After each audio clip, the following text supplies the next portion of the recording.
Well, that's a bit wobbly.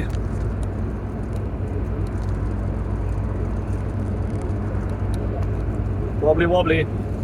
So I got a bit of a funny story.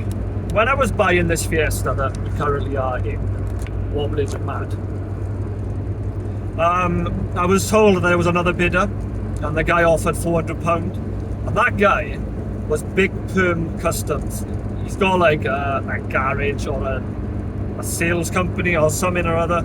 He buys a car, gets it repaired, and sells it on. And he's got a YouTube. He's on YouTube somewhere. I think he's an Irish guy. He's got an hell of an accent on him. Anyway, here's Dan giving me a pass now. I didn't touch my phone. He put an offer in on this car, but the seller was my mate from college, so he gave me first refusal, even though he already had an offer.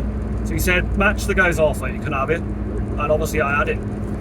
But this Big Perm Customs, he sold my best mate a Golf a while ago now, about 2 years ago maybe.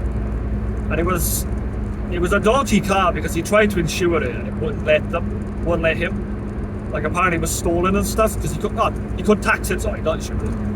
He could insure it, but he couldn't tax it. So I'm coming back from this breakfast meet now to Philly with Dan and Matt, and I just passed Big Perm Customs. He's broken down with his Merc on the side of the motorway, standing on the back of it, scratching his head. Oh, it's just funny. It's not funny that someone's broken down. It's just funny that I bumped into him, technically, while in the car he wanted to buy. So at this point, I'd taken a trip to get some wheels, and you can see that picture there of the Peugeot 207 steel wheels. I haven't talked about that yet, so that's a nice little touch I'd done a while ago on my old SI. So I thought I'd do it again. That's a white LED with a standard green filter still in there, and it makes like a nice aqua colour. It looks blue on the screen, which you might not like, but it's not. It's literally aqua, like a teal colour. And then the other thing is, this didn't work at all. That's on the door jar, so it goes on and off. That's a new switch. The old one, whatever.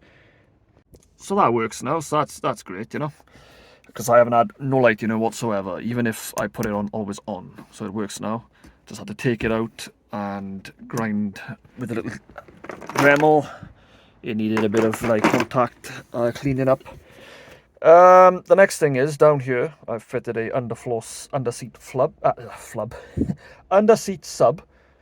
I fitted it there. It's a bit on the wonk, but it's the best I can do really because it needed mounting, so I've attached it to the gear stick area. Sounds great. Like the speakers are still the original 30-year-old speakers, but now it isn't actually dire in here. You can fill the treble with a good bit of bass, and it's doing alright actually. I'm quite happy. Yeah, so I'm coming along with a bunch of things. I fitted bulbs all around. It's got LED tail, stop and tail. They're much brighter even when they're on tail, and obviously the light's instant. I haven't done that yet. It's a bit of an odd bulb, but I won't mind getting a new. Won't mind getting a new thing because it's murky as hell. New mirrors, can't see that side. They are 3.5 ones. They're already painted, which is nice. They came from Sanders because he wanted to put his RS Turbo ones. He wanted to put original ones on his RS Turbo. Side light bulbs. These actually, they're not quite as blue as they look here, but they are a bit blue, and I don't like them too much. They look white, but they look the blue side of white, like more like 10,000K maybe. I'd rather 8,000 Kelvin maybe, either way. And there's also white up bulbs that are a bit brighter as well in there. So it's just a little bulb upgrade all around. Yeah, I'm just cracking on with little jobs really while I'm waiting for what's coming next. And what's coming next is, do you know what? You're going to be privy to it now. So here's the manifold off my old engine. Here's the flange where it bolts to the downpipe, which is a 421. posh diesel. This is going to be lobbed off. I'm going to have a oval shape into a flange, and then there's going to be a turbo here. I am looking for the turbos. I got them somewhere. So basically, I decided to get the turbos for the GTO, in case I ever wanted to turbo it. I never did. Obviously, it broke before I got to, but I didn't like the idea of it anyway, because you got to lower the compression from 10 to like 8.2. That Lynx engine is 21.5 to 1. Yeah, seriously high.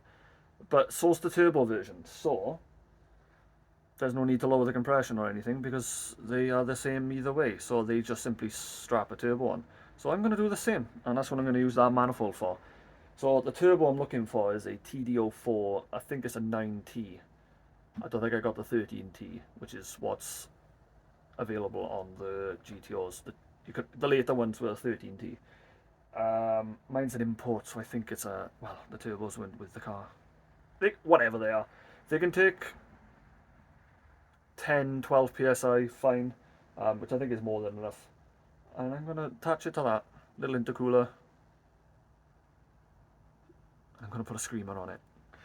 So that's my plans that you're now privy to. I haven't really told anybody, but people know I'm going to turbo it. But I haven't gone too much into it. Oh yeah, the clocks, you didn't see that? I've actually fitted the 140 with the rev counter. These are the ones that come out. And now it's just a case of waiting for my new alternator to come, because it's got that W output on it, which gives you the rev counter.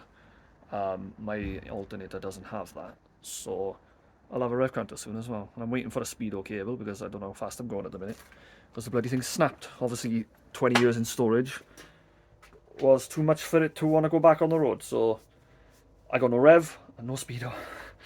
But you know, that's coming. I think you're caught up for now.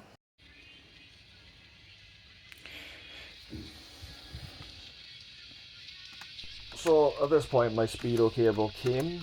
It didn't fit directly. It's quite annoying actually, considering it's meant to be a direct fit. I had to unwind a couple of the wires that kind of surround it and cut them off, and it just about fit in. So now I'm just simply winding the clocks forward to match the reading on the original Odo.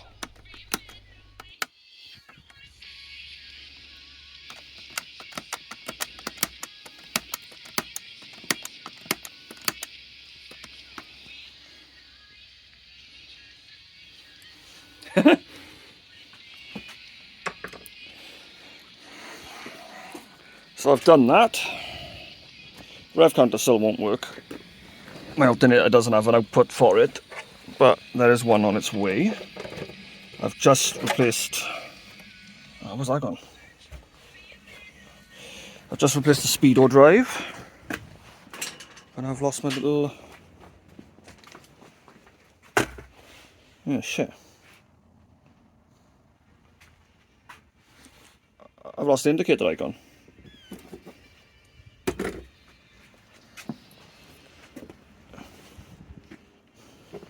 I know. Okay, now I found that. It was in my bag, of all places.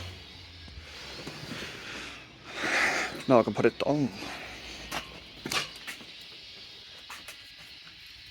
The tab has snapped off, look.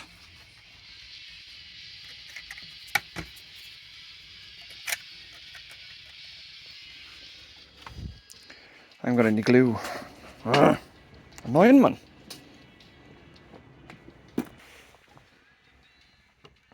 I'll have to put that in afterwards. I can't remember what polarity it was. And there we go. Right. That wasn't a genuine part, obviously. But I didn't really want to click in, so I'm a bit concerned. But there's my keys. They're all there.